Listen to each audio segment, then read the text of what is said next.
লেবাননের শিয়াপন্থী রাজনৈতিক দল ও সশস্ত্র সংগঠন হিজবুল্লাহর প্রধান হাসান নাসরুল্লাহ ইসরায়েলি হামলায় নিহত হয়েছেন। সশস্ত্র সংগঠনটির বিরুদ্ধে দীর্ঘদিনের লড়াইয়ে এই ঘটনাকে ইসরায়েলের অন্যতম অগ্রগতি বলে মনে করা হচ্ছে।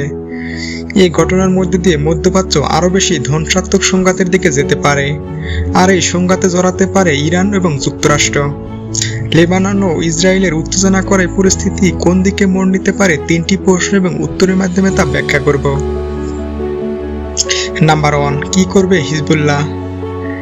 হিজবুল্লাহ একের পর এক ধাক্কা খেয়েছে এবং খাচ্ছে। সংগঠনের কমান্ড কাঠামো ছেঁটে ফেলা হয়েছে।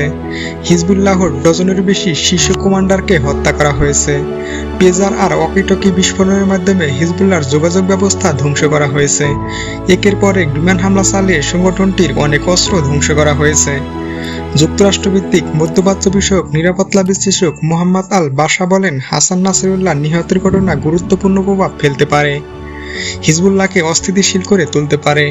এর ফলে হিজবুল্লাহর রাজনৈতিক ও সামরিক কৌশলে স্বল্পমেয়াদে পরিবর্তন আসতে পারে। তবে কট্টর ইসরায়েল বিরোধী সংগঠন হঠাৎ করে হাল ছেড়ে দেবে এবং ইসরায়েলের আহ্বানে সাড়া দিয়ে শান্তির পথে ধাবিত হবে তা আপাতত আশা করা যায় না। হিজবুল্লাহর পক্ষ থেকে ইতিমধ্যে লড়াই চালিয়ে যাওয়ার অঙ্গীকার করা হয়েছে। এখনও সশস্ত্র সংগঠনটির হাজারো যোদ্ধা রয়েছে।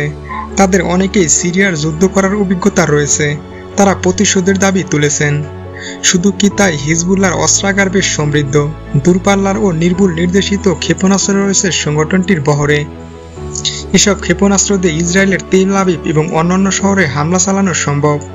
তাই নিজেরা ধ্বংস হয়ে যাওয়ার আশঙ্কা দেখা দিলে হিজবুল্লাহ এসব অস্ত্রের ব্যবহার করবে, এটাই স্বাভাবিক। সত্যি যদি হিজবুল্লাহ এসব অস্ত্রের ব্যবহার শুরু করে, ইসরায়েলের শক্তিশালী আকাশ প্রতিরক্ষা ব্যবস্থাকে ফাঁকি দিতে পারে এবং বেসামরিক মানুষকে হত্যা করতে পারে, তাহলে ইসরায়েলের প্রতিক্রিয়াও মারাত্মক হবে। পাল্টা হামলা লেবাননে ব্যাপক অবকাঠামোগত ক্ষয়ক্ষতি ঘটবে, এটা নিশ্চিত। সেই লড়াই ইরান অবধি ছড়িয়ে পড়ার আশঙ্কা রয়েছে। নাম্বার 2, কি করবে ইরান? হাসান নাসরুল্লাহ নিহতের ঘটনা হিজবুল্লাহর জন্য যত বড় আঘাত, ইরানের জন্য ঠিক ততটাই। এই ঘটনায় 5 দিনের রাষ্ট্রীয় শোক ঘোষণা করেছে ইরান সরকার। হিজবুল্লাহর প্রধান নিহতের ঘটনা নিশ্চিত হওয়ার পরপরই জরুরি পদক্ষেপ নিয়েছে ইরান। তাৎক্ষণিকভাবে ইরানের সর্বোচ্চ নেতা আয়াতুল্লাহ খামেনিকে অজ্ঞাত নিরাপদ স্থানে সরিয়ে নেওয়া হয়েছে। এর আগে গত জুলাইয়ে ইরানের রাজধানী তেহরানে এক হামলায় নিহত হন ফিলিস্তিনি সশস্ত্র সংগঠন হামাসের রাজনৈতিক প্রধান ইসমাইল হানিয়া। ইরানের নতুন প্রেসিডেন্টের শপথ অনুষ্ঠানে অংশ নিতে তেহরানে গিয়েছিলেন হানিয়া। ইসরায়েল হানিয়া হত্যার পরও এখনও কার্যত কোনো প্রতিশোধ নিতে পারেনি তেহরান। এখন যা ঘটছে তা ইরানের রক্ষণশীলদের এক ধরনের কড়া প্রতিক্রিয়ার বিষয়ে ভাবতে বাধ্য করবে। ইতিমধ্যে আয়াতুল্লাহ আলী খামেনি প্রতিশোধ নেওয়ার কথা জানিয়েছেন। প্রতিরোধের নামে মধ্যপ্রাচ্য জুড়ে সশস্ত্র সংগঠনগুলোর সঙ্গে ইরানের বেশ সখ্যতা রয়েছে। ফিলিস্তিনের হামাস, লেবাননের হিজবুল্লাহ, ইয়েমেনের হুতি থেকে শুরু করে ইরাক, সিরিয়া এমন অসংখ্য গোষ্ঠী ইরানের মিত্র। বর্তমান পরিস্থিতিতে তেহরানের পক্ষ থেকে এসব সশস্ত্র সংগঠনকে মধ্যপ্রাচ্য জুড়ে ইসরায়েল ও যুক্তরাষ্ট্রের বিরুদ্ধে হামলা জোরদার করতে বলা হয়েছে। তবে ইরান যে প্রতিক্রিয়ায় বেছে নিক না কেন, তার সর্বাত্মক যুদ্ধ পরিস্থিতির দিকে দেশকে এগিয়ে নেবে, আর এতে তেহরানের চূড়ান্ত জয় আশা করা খুব বেশি সুযোগ নেই। নাম্বার 3, ইসরায়েল এখন কি করবে? ঘনিষ্ঠ মিত্র যুক্তরাষ্ট্র সহ 11টি দেশ ও ইউরোপীয় ইউনিয়ন ইসরায়েলকে 21 দিনের যুদ্ধবিরতির প্রস্তাব দিয়েছে। তবে তা মেনে নিতে বেনিয়ামিন নেতানিয়াহু দেশের কোনো আগ্রহ নেই, তা স্পষ্ট।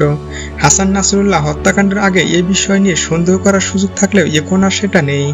ইসরায়েলি সামরিক বাহিনী মনে করছে হিজবুল্লাহ এখন দুর্বল অবস্থানে রয়েছে।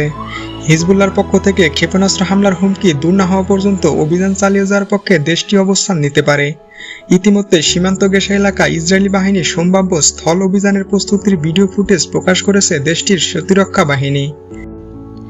এই পরিস্থিতিতে ইসরায়েলি বাহিনীর লেবাননের ভূখণ্ডে প্রবেশ করাটা তুলনামূলক সহজ হবে। তবে ফিলিস্তিনের গাজার মতোই সেখান থেকে বের হয়ে আসাটা সময় সাপেক্ষ হতে পারে, যেটা ইসরায়েলের জন্য মারাত্মক পরিণতি বয়ে আনতে পারে।